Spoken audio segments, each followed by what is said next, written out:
Hello and नमस्कार मित्रों, मैं विजय। स्वागत है आपका हमारे यूट्यूब चैनल मैथ अटैक में।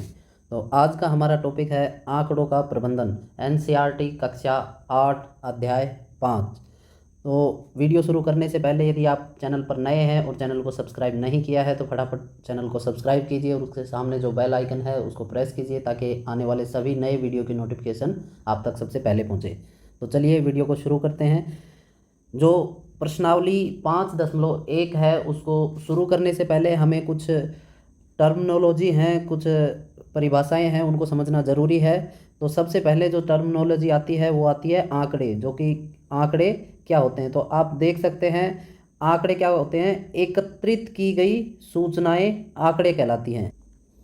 माना हमारे पास कुछ सूचनाएं हैं, जैसे भाई पिछले 10 टेस्ट मैचों में एक बल्लेबाज ने कितने रन बनाए, पिछले 10 ओडीआई मैचों में एक गेंदबाज ने कितने विकेट लिए। तो इस प्रकार जो हमारे पास सूचनाएं होती हैं उनको क्या बोलते हैं, आंकड़े बोलते हैं। तो आंकड़े की जो परिभाषा है वो क्या है, एकत्रित की गई सूचनाएं आंकड़े कहलाती हैं। तो ये एक जो टर्मिनोलॉजी है आपको ध्यान रखनी है कि आंकड़े क्या होते हैं, एकत्रित की गई सूचनाएं आंकड़े कहलाती हैं। फिर उसके बाद जो हमारे पास टर्मिनोलॉजी आती है वो है आलेखीय रूप। आलेखीय रूप जिसको इंग्लिश में ग्राफिकली रिप्रेजेंटेशन बोलते हैं, उन वो क्या होती हैं कि जो आंकड़े हमने एकत्रित किए उनको क्या है एक ग्राफ में, मतलब आलेख में क्या है उनको निरूपित करना ही आलेखीय रूप कहलाता है। तो हम क्या है जो आंकड़े हैं उनको किस प्रकार से आलेख में निरूपित करते हैं, उसके लिए हमारे पास क्या है, जो पहला विधि है वो है एक चित्रालेख। जो पहला विधि है वो क्या है, एक चित्रालेख। एक चित्रालेख का मतलब क्या होता है कि हम किसी एक चित्र की सहायता से उस आंकड़े को क्या है हम प्रदर्शित करेंगे, और वो जो चित्र है वो क्या है विशेष संख्या को प्रदर्शित करेगा। जैसे हमारे पास क्या है यहाँ पे, जो ये आप देख सकते हैं ये एक चित्र है कार। तो इसमें क्या है कि ये जो इस प्रकार के जो आंकड़े प्राप्त हैं उसमें क्या है एक कार जो है वो 100 कारों को प्रदर्शित करती है। तो यहाँ पे आप देख सकते हैं जुलाई अगस्त सितंबर में क्या है कोई कंपनी क्या है कार का उत्पादन करती है। तो यहाँ पे देख सकते हैं 2 कारें कंप्लीट है, मतलब पूर्ण है, और एक क्या है आधी है। तो यहाँ पे ये हो जाएगा 100 और ये आधी जो है वो क्या है उसके आधा, जो 100 का आधा होगा 50। तो क्या है यहाँ पे 100 + 100 + 50 तो 250 कारों को ये प्रदर्शित करते हैं। उसी प्रकार यहाँ पे अगस्त महीने में आप देख सकते हैं 3 कार है, तो मतलब 300। यहाँ पे आप देख सकते हैं इस महीने में कितनी कार है, 4 है, तो ये कितना हो जाएगा 400। तो इस प्रकार के जो आंकड़े एकत्रित किए जाते हैं उनको क्या बोलते हैं, एक चित्रालेख। यहाँ पे एक चित्रालेख विधि क्या होती है कि उसमें एक चित्र दिया जाता है और वो चित्र किसी आंकड़े को प्रदर्शित करता है। तो इसी प्रकार क्या है हम देख सकते हैं कि जुलाई के महीने में कितने कारों का उत्पादन हुआ, वो हम इस जो ये हमारे पास सारणी है इसमें देख सकते हैं कि जुलाई में कितनी हुई 250। इसी प्रकार किस महीने में कारों का अधिकतम उत्पादन हुआ, तो हमें ये प्राप्त है कि सितंबर महीने में सबसे ज़्यादा कारों का उत्पादन हुआ है। इसी प्रकार आगे देखते हैं जो दूसरी विधि है। हमारी दूसरी विधि है एक दंड आलेख। एक दंड आलेख, दंड का मतलब होता है कि खंबा। तो यहाँ पे आप देख सकते हैं इस प्रकार के जो बार हैं, ये जो आप देख सकते हैं ये वाली जो बार हैं इनको क्या बोलते हैं, दंड। तो क्या है हमें इस प्रकार क्या है दंडों में ये आंकड़े हम प्रदर्शित करते हैं। तो यहाँ पे आप देख सकते हैं ये कुछ दंड दिए गए हैं अलग अलग, और यहाँ पे जो कुछ इस प्रकार क्या है विद्यार्थियों की संख्या दे रखी है, और यहाँ पे क्या है शैक्षिक वर्ष दे रखा है कि कौन से वर्ष में विद्यार्थियों ने कितने जो अंक हैं वो प्राप्त किए। तो इस प्रकार के जो सारणी होती हैं या फिर इस प्रकार का जो ग्राफ होता है उसको क्या बोलते हैं, एक दंड आलेख। क्योंकि यहाँ क्या है सिंगल सिंगल दंड है, मतलब एक एक दंड का प्रदर्शन किया गया है किसी आंकड़ों को प्रदर्शित करने के लिए। इसी प्रकार हमारे पास क्या है द्विदंड आलेख होता है। द्विदंड में क्या है 2 दंड होंगे। यहाँ पे आप देख सकते हैं ये 2 एक साथ क्या है दंड है, यहाँ पे एक ये है और एक ये है। तो यहाँ पे 2 अलग अलग जो समूह हैं, मतलब 2 समूहों के आंकड़ों को, 2 या 2 से अधिक समूह के आंकड़ों को प्रदर्शित करने के लिए क्या है द्विदंड आलेख का प्रयोग किया जाता है। द्विदंड का मतलब है कि 2 समूह के आंकड़ों का कंपैरिजन किया जाता है, तुलना की जाती है। तो यहाँ पे आप देख सकते हैं कि यहाँ पे विद्यार्थियों द्वारा प्राप्त किए गए अंक हैं एक अक्ष पर, और एक अक्ष पर क्या है विषय दे रखे हैं कि कौन कौन से विषय हैं, गणित है, सामाजिक विज्ञान है, विज्ञान, अंग्रेजी और हिंदी। तो यहाँ पे ये जो कलर है, जो वाइट कलर है, उसमें क्या है कि जो सत्र है 2005 और 6 का प्रदर्शन किया गया है। जो ब्लैक एरिया है, ये वाला जो ब्लैक एरिया है वो सत्र 2006 से 7 के बीच का सत्र है वो प्रदर्शित करता है। तो यहाँ पे अलग अलग सत्र है और उसमें क्या है कि गणित में किस विद्यार्थी ने कितने अंक प्राप्त किए उसका जो प्रदर्शन किया गया है। तो इस प्रकार के जो आंकड़े हैं वो द्विदंड आलेख से प्रदर्शित किए जाते हैं। तो हमारे पास 3 ऐसी विधि हैं, पहला है चित्रालेख, दूसरा है एक दंड आलेख और तीसरा है द्विदंड आलेख। चलिए आगे बढ़ते हैं। हमें जो आंकड़े प्राप्त होते हैं वो क्या है, रफ आंकड़े होते हैं, मतलब यथा प्राप्त होते हैं, वो अरेंज नहीं होते, असंगठित होते हैं। तो हमें उनको क्या है, अरेंज करना रहता है या मतलब संगठित करना रहता है। तो जो इस प्रकार जो असंगठित रूप से जो आंकड़े प्राप्त होते हैं वो उन आंकड़ों को क्या कहते हैं, यथा प्राप्त आंकड़े कहते हैं या रो डाटा कहते हैं। तो इस प्रकार के आंकड़ों को हमें क्या है, अरेंज करना है। तो उसी के बारे में यहाँ पे दिया गया है कि आंकड़ों का जो संगठन है वो कैसे करते हैं।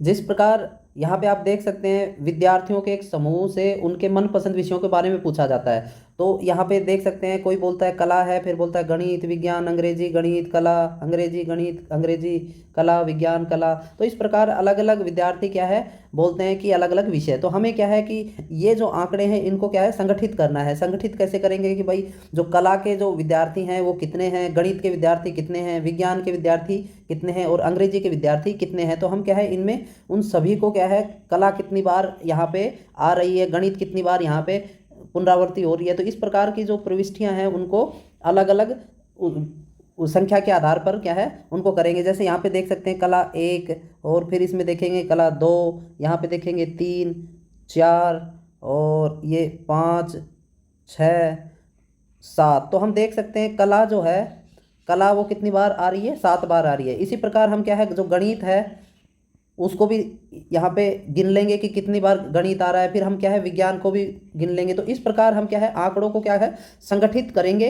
तो हमें क्या है उस विषय के बारे में पता चलेगा कि किस विषय के विद्यार्थी ज़्यादा हैं, किस विषय के विद्यार्थी कम हैं। तो इस प्रकार हमें क्या है उनको संगठित करके उसके बारे में कुछ जानकारी प्राप्त होगी कि किसके सबसे ज़्यादा विद्यार्थी मनपसंद विषय है और कौन सा विषय विद्यार्थियों का सबसे कम पसंद का है। तो इसके बारे में हमें जानकारी मिलेगी। चलिए आगे बढ़ते हैं।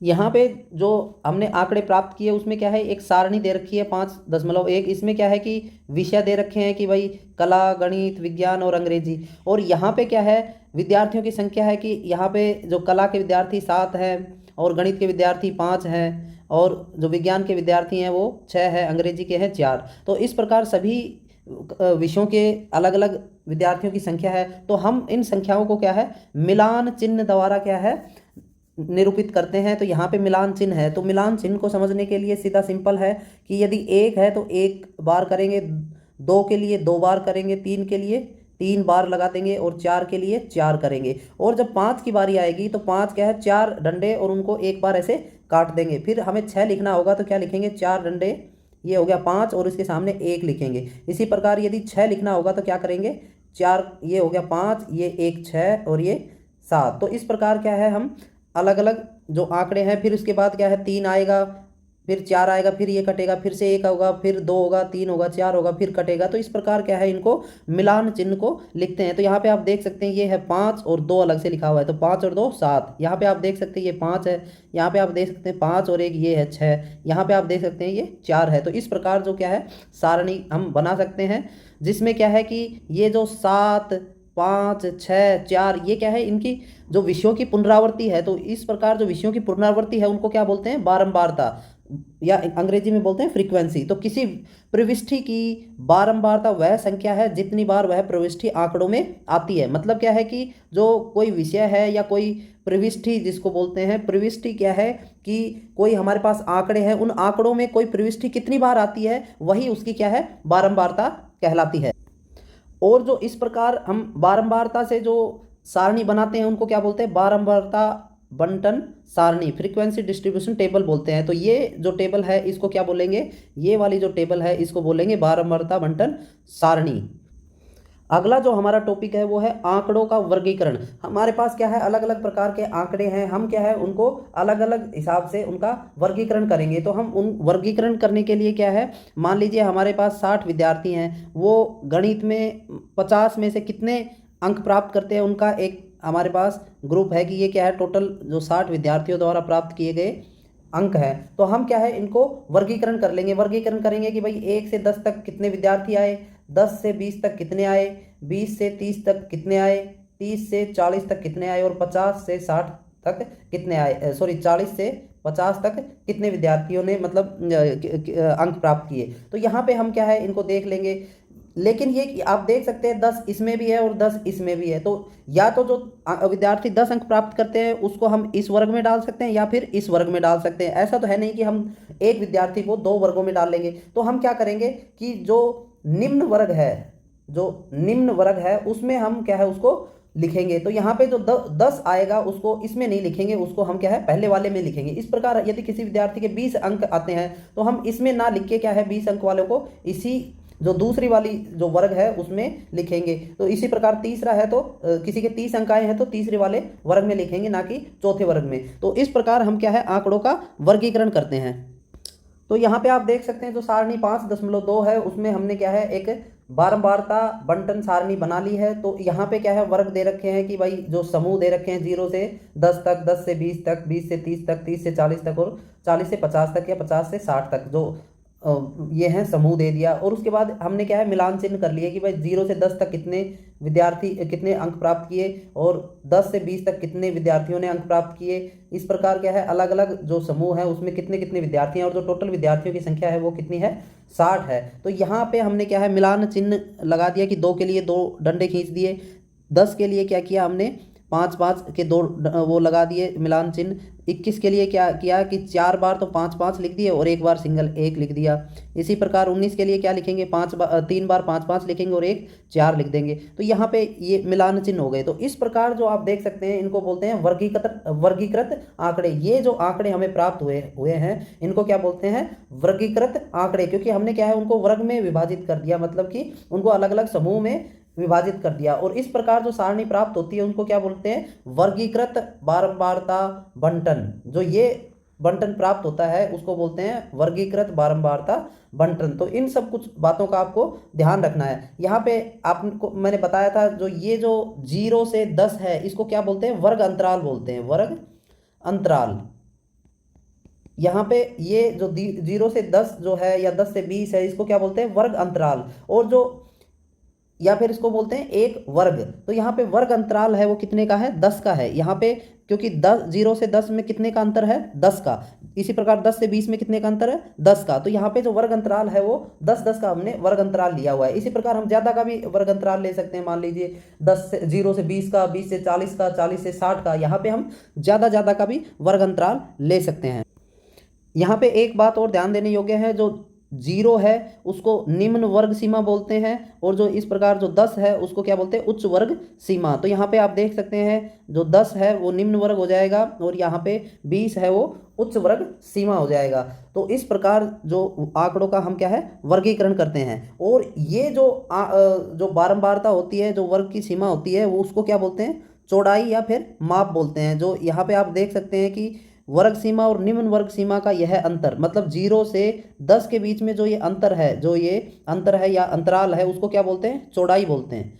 चौड़ाई या फिर माप, या तो चौड़ाई कहेंगे या क्या कहेंगे माप कहेंगे, या तो ये चौड़ाई है या माप है। इस प्रकार जैसे यदि 0 से 20 होता तो उसका माप क्या होता 20। तो ये कुछ बिंदु हैं जो आपको ध्यान में रखने हैं प्रश्नावली को हल करने समय।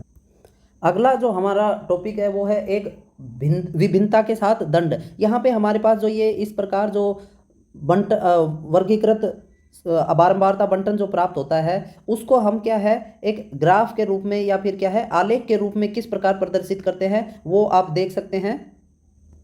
यहाँ जो ये आकृति 5.1 है, यहाँ पे क्या है एक तरफ विद्यार्थियों की क्या है संख्या है और दूसरी तरफ क्या है विद्यार्थियों के प्राप्तांक हैं। तो यहाँ पे हमारे पास जो क्षैतिज अक्ष है वहाँ पे विद्यार्थियों के द्वारा प्राप्त अंक है और यहाँ पे आप देख सकते हैं 0 से लेके ये 10 के बीच में जो गैप है या अंतर है, या 10 से 20 में जो अंतर है, 20 से 30 के बीच में जो अंतर है। तो यहाँ पे हम क्या है इनको अलग अलग विद्यार्थियों की जो संख्या है उसके हिसाब से हम इसकी लंबाई, जो ये दंड है इसकी लंबाई हम दिखा सकते हैं। जैसे हमारे पास है जो 0 से 10 जो अंक प्राप्त करने वाले विद्यार्थी हैं वो कितने हैं 2।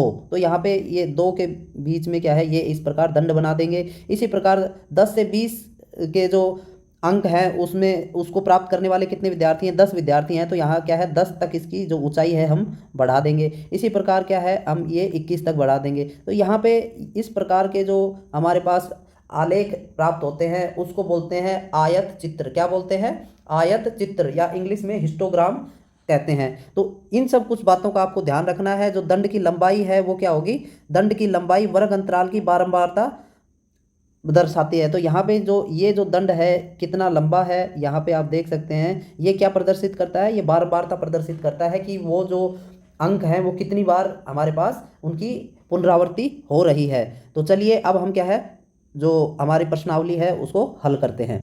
हमारी प्रश्नावली 5.1 का जो पहला सवाल है वो देखते हैं।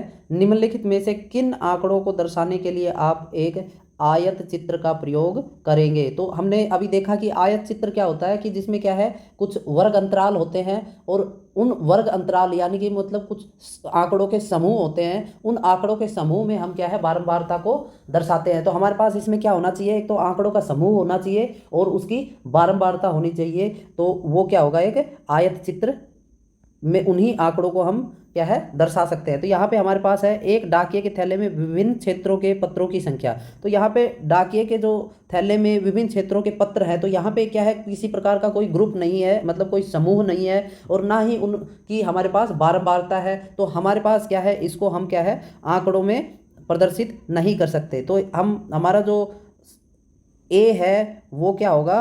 इसका उत्तर होगा कि ए इन आंकड़ों को आयत चित्र में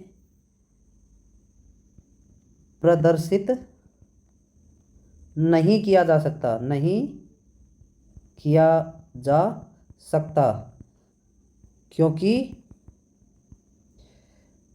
दिए गए आंकड़ों में समूह एवं बारंबारता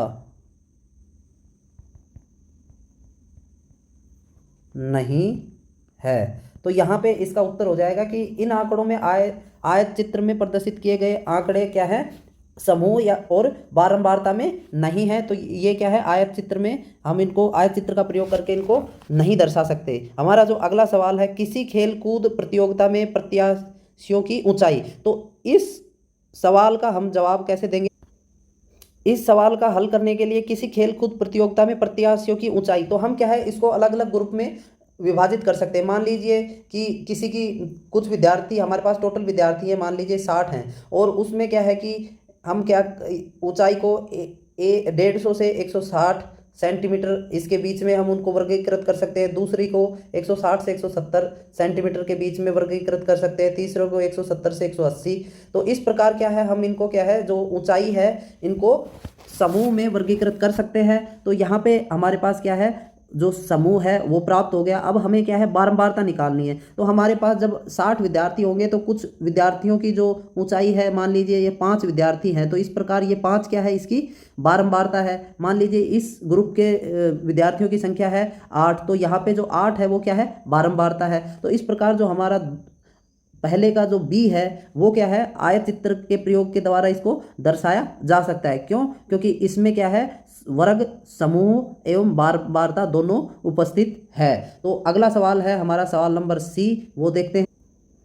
5 कंपनियों द्वारा निर्मित कैसेटों की संख्या। तो यहाँ पे 5 कंपनियां हैं और वो क्या है अलग अलग संख्या में क्या है कैसेट निकालती है। तो मान लीजिए जो कंपनी हमारे पास 5 है, मान लीजिए जो पहली कंपनी है वो निकालती है 10 कैसेट, दूसरी जो कंपनी है वो निकालती है 15 कैसेट, जो तीसरी है वो निकालती है मान लीजिए 18। इसी प्रकार जो चौथी और पांचवी की अलग अलग संख्याएं आ जाएंगी। मान लीजिए ये जो संख्याएं हैं किसी की 13 आ गई, किसी की 20 आ गई। तो यहाँ पे क्या है किसी भी प्रकार का हमारे पास क्या है ग्रुप नहीं है। तो ग्रुप नहीं है तो इसका मतलब क्या हुआ कि इसको हम आयत चित्र का प्रयोग करके इनको हम आंकड़ों को नहीं दर्शा सकते। तो ये जो है हमारा उत्तर ये इसका नहीं आ जाएगा। इसी प्रकार जो अगला सवाल है सवाल नंबर पहले का डी। तो किसी स्टेशन पर प्राप्त 7 बजे से साय 7 बजे प्रातः 7 बजे से साय 7 बजे तक रेलगाड़ियों से जाने वाले यात्रियों की संख्या। तो यहाँ पे आप देख सकते हैं हमारे पास समय है, समय क्या है 7 बजे, मतलब 7 AM, या मतलब 7 प्रातः 7 बजे से जो शाम के 7 बजे हैं 7 PM जिसको बोलते हैं। तो इनको हम क्या है वो कर सकते हैं कि भाई 7 से 8 के बीच में कितनी गाड़ियाँ गई, मतलब उस घंटे में कितनी गाड़ियाँ गई। फिर 8 से 9 के बीच में कितनी गाड़ियाँ गई। फिर 9 से 10 के बीच में कितनी गाड़ियाँ गई। तो हम क्या है इनको अलग अलग जो समूह में वर्गीकृत कर सकते हैं। तो यहाँ पे हमारे पास समूह का वर्गीकरण भी मिल गया। और क्या है जो यहाँ पे गाड़ियों की संख्या आएगी वो क्या है उन गाड़ियों की बारंबारता हो गई, कि बारंबारता मतलब उस घंटे में कितनी बार रेलगाड़ियों की पुनरावृत्ति हुई, तो वो क्या है बारंबारता है। तो हमारे पास क्या है बारंबारता भी आ गई। तो यहाँ पे जो पहले का जो डी है उसको हम क्या है आयत चित्र का प्रयोग करके दर्शा सकते हैं। तो हमारे पास जो ये क्या हो जाएगा सही हो जाएगा। तो पहला क्या होगा गलत, दूसरा सही, तीसरा गलत और चौथा सही। तो इस प्रकार हमारा जो पहला सवाल है वो पूर्ण हुआ। अगले सवाल की तरफ बढ़ते हैं आगे। दूसरा सवाल है किसी विभागीय स्टोर पर खरीदारी करने आए व्यक्तियों को इस प्रकार अंकित किया जाता है। पुरुष को क्या है M से, महिला को W से, लड़का को B से और लड़की को G से क्या है अंकित किया जाता है।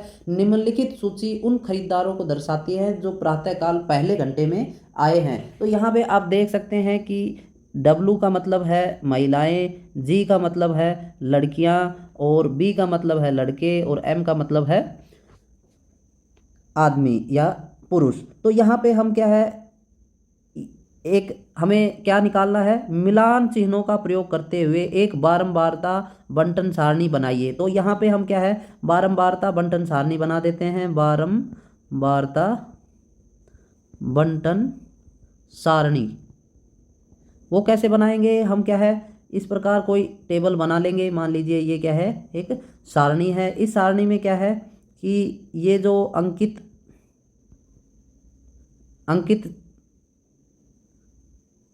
खरीदार हो जाएंगे खरीदार। तो यहाँ पे अंकित खरीदार क्या है महिलाएं हैं हमारे पास। दूसरा क्या है सॉरी यहाँ पे पुरुष हैं, फिर महिलाएं हैं और लड़कियां हैं और उसके बाद लड़के हैं। तो ये क्या है खरीदार हो गए। उसके बाद जो हमारा दूसरा है वो होगा जो मिलान चिन्ह। और जो तीसरा होगा वो होगा बारंबारता। तो यहाँ पे हम इनकी संख्या निकालेंगे पुरुषों की संख्या। तो यहाँ पे हम क्या है पुरुषों को गिन लेंगे। मान लीजिए ये 1 2 3 4 5 6 7 8 9 10 11 12 13 14 15।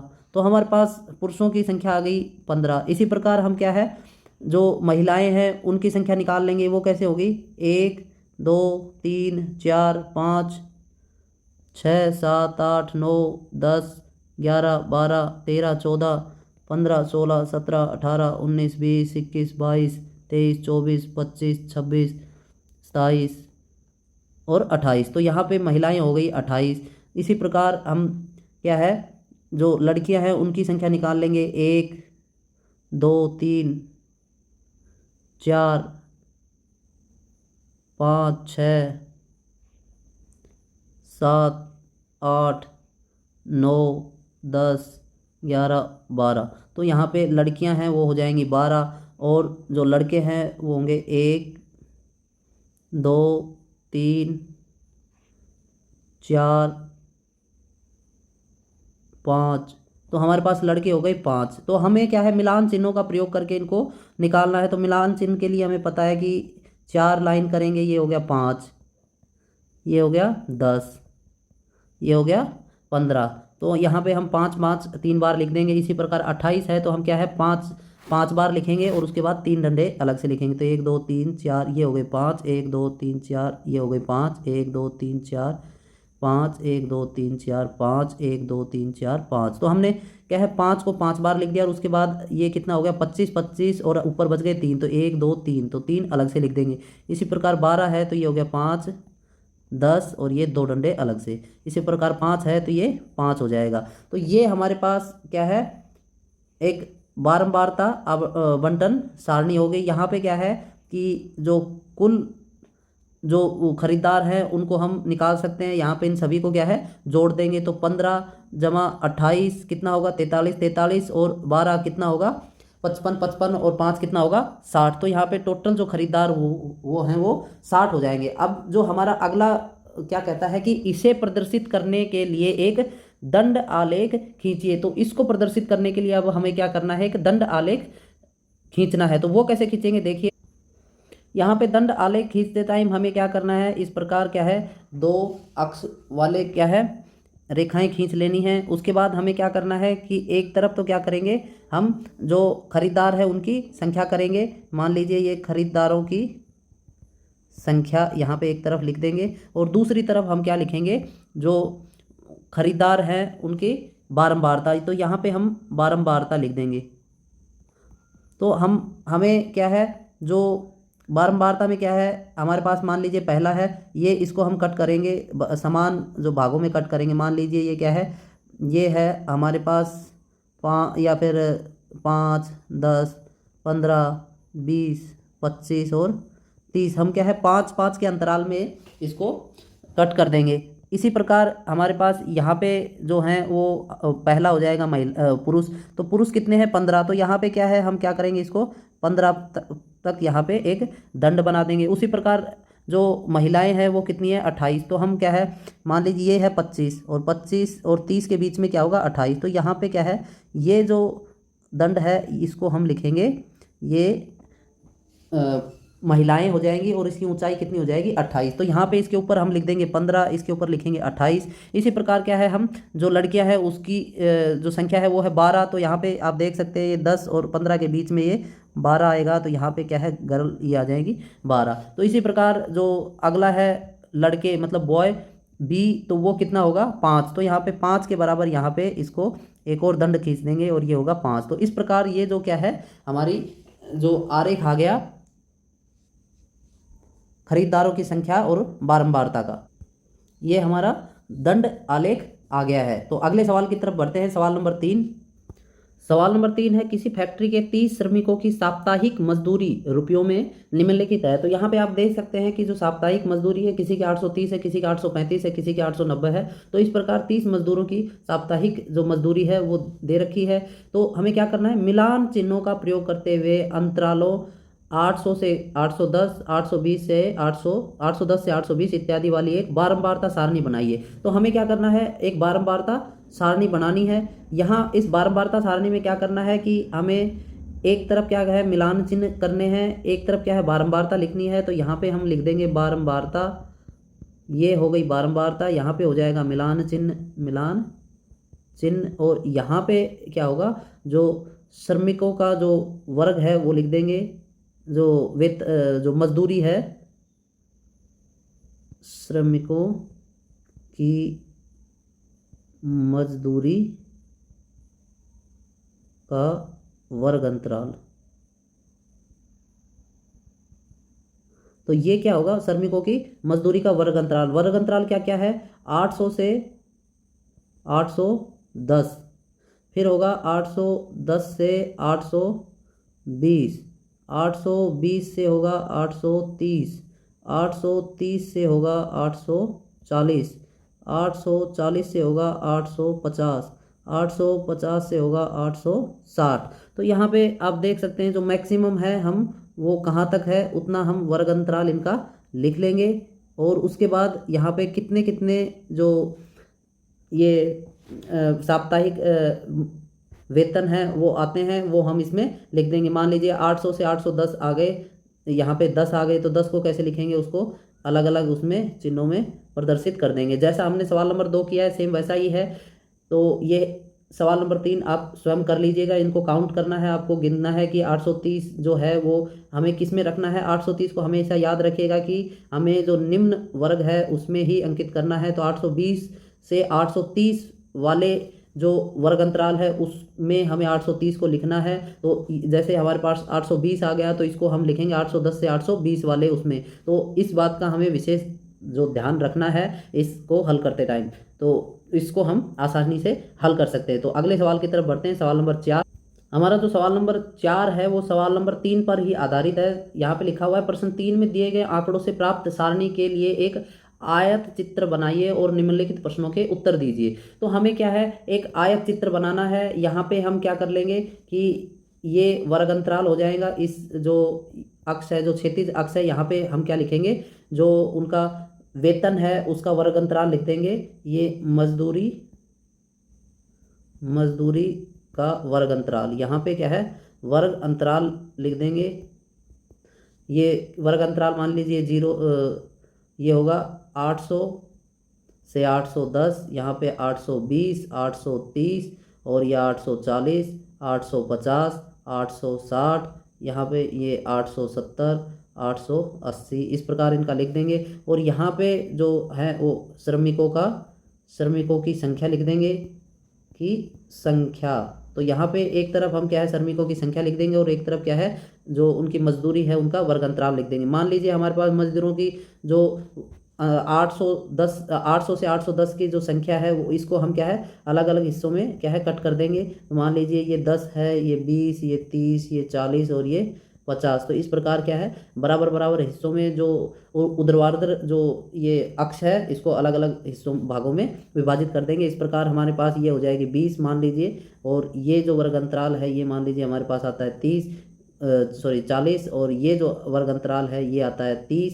तो इस प्रकार क्या है हमें अलग अलग आंकड़े प्राप्त हो जाएंगे। तो ये जो आंकड़े प्राप्त होते हैं, इस आंकड़ों के आधार पर हम क्या है किस समूह में श्रमिकों की संख्या सबसे अधिक है। तो जिस दंड की जो ऊंचाई सबसे ज़्यादा होगी, जिस दंड की लंबाई सबसे ज़्यादा होगी, वही उसका उत्तर आ जाएगा कि उसी श्रमिकों की संख्या क्या है सबसे अधिक होगी। कितने श्रमिकों, जो दूसरा है, कितने श्रमिक 850 या उससे अधिक अर्जित करते हैं। तो 850 यहाँ पे आप देख सकते हैं, 850 से ऊपर के जितने भी जो श्रमिक आएंगे उन सबको जोड़ देंगे। मान लीजिए 10 है, ये 15 है, ये 20 है, तो हम क्या है 10 जमा 15 जमा 20 इनको जोड़ देंगे। तो जो अगला सवाल है, जो 10, 15, 20 इसको जोड़ेंगे तो हमें क्या है सवाल नंबर 2 का उत्तर मिल जाएगा। इसी प्रकार कितने श्रमिक 850 से कम अर्जित करते हैं। तो यहाँ पे हम क्या है 800 जो 50 है उससे कम का सब का क्या है मान ज्ञात कर लेंगे, सभी को क्या है जोड़ देंगे कि जो दंड की जो ऊंचाई है या फिर लंबाई है किसकी कितनी है उसका मान सभी का हम योग कर देंगे। तो हमें क्या है इसका जो हल है वो मिल जाएगा। अगला सवाल देखते हैं, सवाल नंबर 5।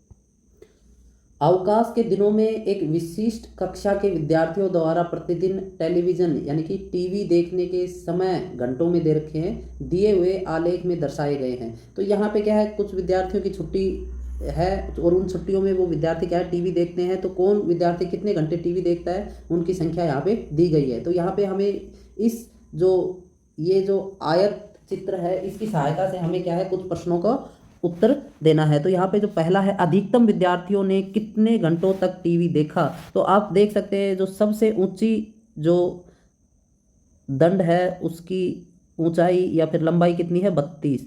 तो आप देख सकते हैं कि जो 32 घंटे जो टीवी की कितने विद्यार्थी यहाँ पे देख सकते हैं विद्यार्थियों की संख्या है। तो 32 विद्यार्थियों ने क्या है कि 4 से 5 घंटे, ये क्या है घंटे, इस तरफ क्या है घंटे है, इस तरफ क्या है विद्यार्थियों की संख्या। तो 4 से 5 घंटे विद्यार्थियों ने क्या है 32 विद्यार्थियों ने 4 से 5 घंटे टीवी देखा। तो अधिकतम विद्यार्थियों ने कितने घंटों तक टीवी देखा। तो अधिकतम विद्यार्थी कितने हैं 32। तो 32 ने कितने घंटों तक देखा, वो देखा 4 से 5 घंटे जो है वो 32 विद्यार्थियों ने। तो इसका हो जाएगा 4 से 5 उत्तर। दूसरा है 4 घंटों से कम समय तक कितने विद्यार्थियों ने टीवी देखा। तो यहाँ पे 4 से कम, तो ये आप देख सकते हैं 4 से कम, 4 से कम यहाँ पे आप देखेंगे कि ये हो गया 22, ये 8, ये 4। तो इन सबको क्या है हम जोड़ देंगे। तो 22 जमा 8 जमा 4, क्योंकि ये सब क्या है यहाँ ये जो दंड है ये सब क्या है 4 घंटे से कम है। तो इनको जोड़ देंगे, तो हमें जोड़ेंगे तो कितना होगा 34। तो यहाँ पे आप देख सकते हैं 34 विद्यार्थियों ने 4 घंटों से कम टीवी देखा।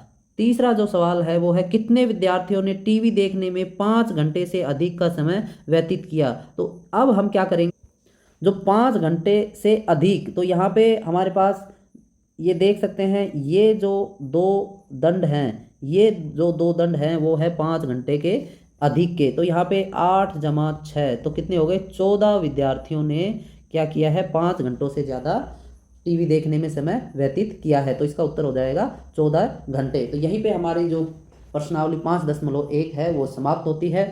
आपको हमारा वीडियो कैसा लगा? यदि अच्छा लगा तो इसको लाइक कीजिए और शेयर कीजिए। यदि आप चैनल पर नए हैं और चैनल को सब्सक्राइब नहीं किया है तो फटाफट चैनल को सब्सक्राइब कीजिए और उसके सामने जो बेल आइकन है उसको दबाइए ताकि हमारे नए वीडियो की नोटिफिकेशन आप तक पहुंचे।